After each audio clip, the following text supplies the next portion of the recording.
بسم اللہ الرحمن الرحیم۔ السلام علیکم۔ دوستو، کہتے ہیں کہ سلطان ملک شاہ ایک مرتبہ اصفہان میں ایک جنگل میں شکار کھیل رہا تھا۔ رات کو کسی گاؤں میں ٹھہرا تو اس گاؤں میں ایک بیوہ عورت کے پاس گائے تھی جس کے دودھ سے 3 بچوں کی پرورش ہوتی تھی۔ کہتے ہیں کہ بادشاہ کے آدمیوں نے اس بیوہ عورت کی گائے کو پکڑا، ذبح کیا اور اس کے کباب بنائے۔ جب اس عورت کو پتہ چلا تو بڑی دکھی ہوئی۔ اب شاہی آدمیوں سے مقابلہ کرنا اس کے بس میں نہیں تھا اور اس کی داد فریاد سننے کو کوئی تیار نہیں تھا۔ اور پھر وہ بیچاری لاوارث غریب بیوہ عورت ساری رات اس نے پریشانی میں کاٹی۔ صبح کو اس کے دل میں خیال آیا کہ اگر میری کوئی فریاد نہیں سنتا تو نہ سنے، لیکن بادشاہ تو میری فریاد ضرور سنے گا اور وہ ہماری ضرور مدد کرے گا کیونکہ وہ ہمارا بادشاہ بنا ہے۔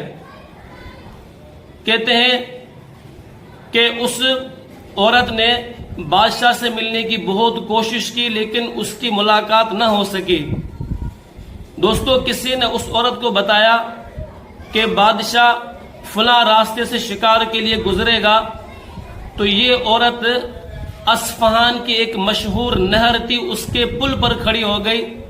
جب بادشاہ کی سواری وہاں سے گزری تو اس عورت نے بادشاہ کو بڑے ہمت اور جرأت کے ساتھ پکار کر کہا کہ اے بادشاہ سلامت، تو میرا اس فیصلہ اس پل پر کرے گا یا قیامت کے دن پل صراط پر میرا فیصلہ کرے گا؟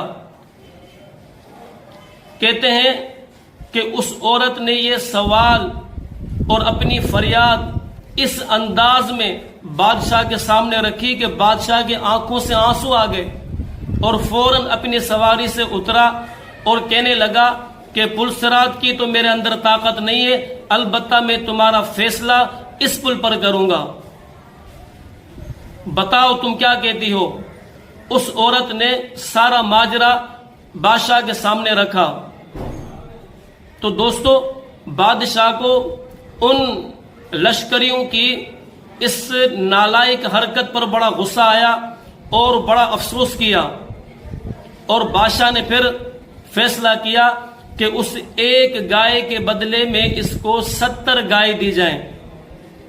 اس طرح اس ایک گائے کے بدلے میں اس بادشاہ نے 70 گائے دے کر اس بوڑھی عورت کو، بیوہ عورت کو مالا مال کر دیا۔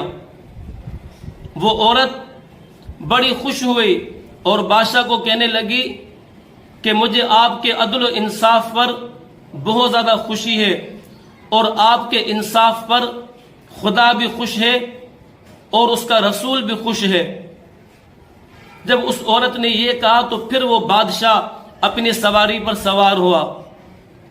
ناظرین، کیسے آزاد خیال رکھنے والے لوگ تھے اور کیسے اس زمانے کے بادشاہ تھے جن کا اتنا بڑا جگرا تھا کہ وہ اس طرح ہر فریادی کی فریاد راستے میں سن لیا کرتے تھے۔ لیکن آج کے اس مہذب زمانے میں اگر کوئی فریادی کسی وزیر کو، کسی منسٹر کو، کسی حاکم کو اس طرح چلتے ہوئے روک لے تو آپ کا کیا خیال ہے کہ وہ حاکم، وہ وزیر اور وہ منسٹر اس کو کہاں بھجوائے گا؟ تو آپ بھی کمنٹس میں اپنی ضرور رائے دیں۔ میرا خیال یہ ہے کہ اگر آج کا کوئی حاکم، وزیر یا منسٹر ہوتا تو ضرور اس کو پاگل خانے میں بھجواتا۔ انشاءاللہ ملتے ہیں اگلی ویڈیو میں، تب تک کے لیے اجازت دیں۔ اللہ نگہبان۔